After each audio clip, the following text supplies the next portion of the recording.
Look, the last thing you want to do anytime is make your boyfriend or your mom's, or your wife's mom look bad. Show her up.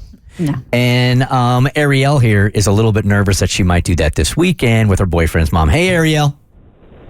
Hi, how are you? Good. All right. You're walking a very fine line going into the weekend. Seems kind of superficial, but it's not.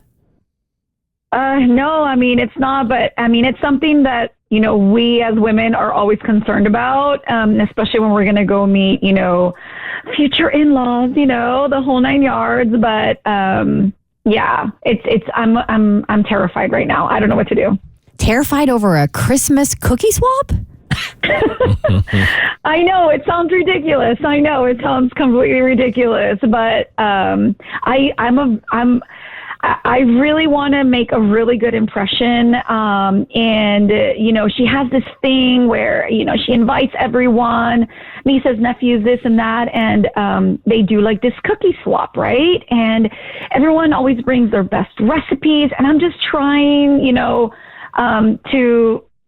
just do my part. As the girlfriend, I want to, be able to be with them, and, I want them to have a good impression of me, but I'm a really good cook. I'm not going to lie here. I've been cooking since I was really, really little. I owe it all to my grandma, but at the same time, my friends are like, girl, like your cookies are really good. You don't want to overshadow, future mother-in-law possibly, or anything of the sorts. And then, you don't want that on, in the back of your mind, just thinking like, oh my God, am I overdoing it? I don't know. I don't know what to do. Here's one of the joys right here of being a woman. You got to be good, but not too good. It's exactly what America Ferrera was speaking on when she did her big soliloquy in the Barbie movie. I understand why you want to tread lightly, Ariel, because is this the first time you're meeting your boyfriend's family or the first time you're hanging out with them at a holiday? So it's basically the first time that I am hanging around them during the holidays. Okay. I already met them about a month ago, and everything was perfect. They're nice. They're the nicest people. I just don't want to set the wrong impression of I'm just trying to overshadow her, and I just don't want to overstep my boundaries. I think I have an answer here, and while I respect Kristen and what she's saying, and it is a struggle for women that men can't understand, let me just submit this and tell me if this is a good idea. I have always found in business that getting people involved in your success makes them invest in you, and it becomes a more intimate relationship, even if I needed the help or not. I played the game. So I'm wondering if you go in there, you're just not as great as you normally are. And then clearly she's the better baker, and then you solicit for her help to make your cookies as good as hers. So now she's almost becoming a mentor, tutor, whatever you want to call it, just so she invests in you. No? Yes? Do you not like that? The women are looking at me like a pretty good idea. The women are looking at me like, well, Cassie's looking at me like she's pissed. Blow her out of the water. Screw that.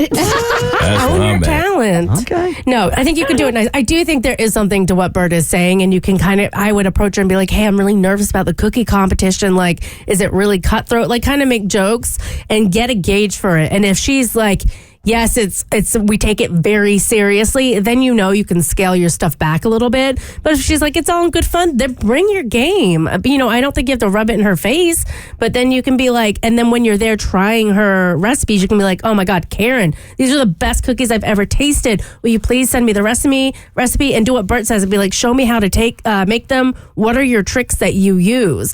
And I think that way you can also default to her as being the better baker and get in with Bert's strategy without sacrificing like your own talent. You don't need to hide yourself or shrink yourself for some boy's mommy. What do you think, Abby? Yeah, I don't think you need to sabotage your cookie recipe, because then you're going to go down in history as the girlfriend who had the really unedible cookies, which might be a joke you won't be able to live down. Yeah, I think you got to find something in the middle where, you inflate your boyfriend's mom's ego an appropriate amount, but you don't embarrass yourself. You don't want to screw over your own cookies. There you go. What do you do here? Yeah, no, I'm not.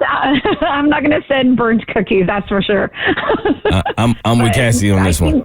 You be yourself. Go in there and do your thing. And I don't believe in dimming your light to make somebody else feel better. So I think you should just be who you are. And if it happens to blow mom's cookies out the water, it just is what it is. Ariel, let's talk to you on Monday and find out what you went with, okay? Okay. All right. Have a good weekend. Bye-bye. What was the best approach to take if she wants to win the mom over? What did she do? I ended up being myself. As a few of you suggested, I made my cookie recipe. The one that everyone loves. All right, let's go. Everyone at the party loved the cookies. Everyone gave me a ton of compliments. However, the one person who didn't seem to say much about it was my boyfriend's mom. She tasted them. She said they were good. She could have said, these are good. Yeah, that's the way you say it, right? I don't know. It just says, quote, good. Or it could be, these are good. It could go either way. And that was it. When it came to the contest, my cookies came in second place. Hers came in first. I tried her cookies. They were okay. However, I honestly think that she only won because everyone felt obligated to vote for her. I think she knows that too. I talked to my boyfriend about it afterwards. He seemed to think I was overreacting and that he was certain that his mom didn't feel one way or another about my cookies being better than hers. I'd like to think he is right. But we were supposed to have dinner with the parents this evening, and his mom texted and said they'd have to cancel. While she learns how to make cookies. Maybe I'm paranoid, but I think I screwed up my relationship with her over cookies. I think not. I think this is the perfect scenario, actually. Everybody there knows your cookies were better, right? And you still came in second place. So mom gets the ego stroke on that whole thing. I'm sure the cancellation had nothing to do with the cookies, but I think this is a win-win. You think it was? Yeah, absolutely. Really? Yeah, because people are petty like that. Did you screw up your relationship? Absolutely not. Like, you can't let his mother interfere with your relationship. That is rule number one, which is sometimes a very hard rule to follow. You were yourself, and there's nothing wrong with that. And if she can't take it on the chin that you bake better cookies than her, that's a her problem, not a you problem.